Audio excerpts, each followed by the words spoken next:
I'd like to thank my Patreon supporters for helping making videos like this possible. If you'd like to become a Patreon supporter, please go to patreon.com/TJR, the original.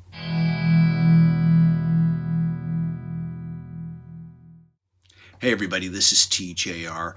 I just got a text message from a friend, an article with the headline, Rolling Stone announces the 100 greatest movies of all time readers poll. And when I looked at this, I thought, really? Because, they just got finished releasing their top 500 greatest albums of all time list, which not only drew a lot of debate, but drew a lot of anger and a lot of division. So I thought, hey, if they're going to let the reading audience decide, this should be really interesting. So I started reading the article, and then I discovered something that really made me question whether or not everybody would get a chance to vote in this poll. And I'll explain that in a moment. First, let me just read the article here to you. In a year where it seems as though the only thing that movie lovers could do was to watch some of cinema's greats from the comfort of their couch, Rolling Stone is set to discover the 100 greatest movies of all time. For as long as movies have existed, so too have opinions about movies, and whether or not the latest cinematic masterpiece is in fact better than the last cinematic masterpiece that graced screens around the world. Of course, opinions are subjective, and while it seems like an impossible task to truly discover what the greatest movies ever released are, that's exactly what Rolling Stone hopes to do with their upcoming poll. This one won't be left up to the world's critics, however. Rather, it'll be up to readers to have their say in order to help create the ultimate list of cinematic greats. Whether it's a critically acclaimed gem, an overlooked classic, or a remake that never quite saw a wide release, anything is eligible for nomination. Powered by, and I don't know if you pronounce this or just say the letters, AHEDA, the Australian Home Entertainment Distributors Association, voting for the upcoming list begins on October 19th and runs until October 30th, with readers able to vote for 3 movies they deem to be the greatest movies of all time, with one bonus wildcard movie. The wildcard option allows readers to share their ultimate guilty pleasure movie that wouldn't usually make a list such as this. Vote for your favorite wildcard movie along with 25 words or less as to why you chose that particular film, and you're in the running with a chance to win a Sony 65-inch 4K TV and 4K UHD Blu-ray player worth $2,000. The full countdown begins on November 2nd, so take a look back into your 4K, UHD, Blu-ray, DVD, or VHS. Cast your mind back to those seminal movie moments and pick some of the greatest films of all time when voting begins on October 19th. Now, given the amount of derision that their 500 greatest albums of all time list created, I thought to myself, this sounds like a really good idea. Let the reading public decide this list. Then I discovered something that made me question everything.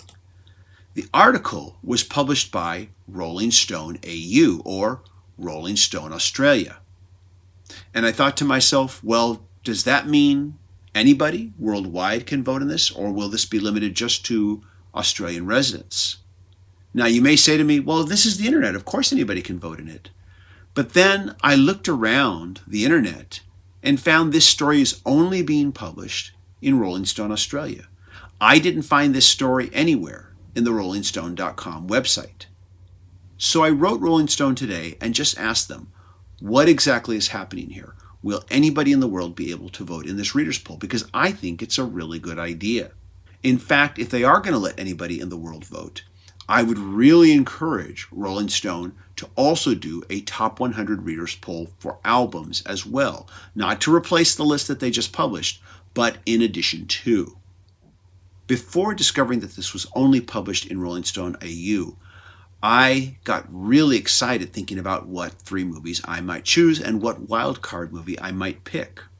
My personal 3 favorite movies of all time are, for the most part, universally critically acclaimed. But, as an example, Metropolis from 1927 is a film that I like an awful lot, but it's not in my top 3 favorites. However, that movie's historical significance is not to be underestimated and is still visible even to this day. And I thought, well, gee, perhaps I should put it on my list for that reason. And speaking of movies that drew inspiration from Metropolis, the same holds true for the original Star Wars from 1977. For better or for worse, Star Wars has been a strong influence on cinema for over 40 years now. And I like Star Wars as much as the next Joe, but it doesn't make my top 3 personal favorites. Also, thinking about this has made me realize that none of the movies from my favorite filmmaker of all time, David Lynch, have ever penetrated into my top 3. Do I replace one of my personal favorites with a Lynch film? Or do I choose one of those as my wildcard movie? I really am hoping that Rolling Stone will make this a worldwide thing where anybody across the world can vote in it. I'm looking forward to them hopefully getting back to me very soon on this, and I'll let you know what I find out. But in the meantime, let's all have a little fun.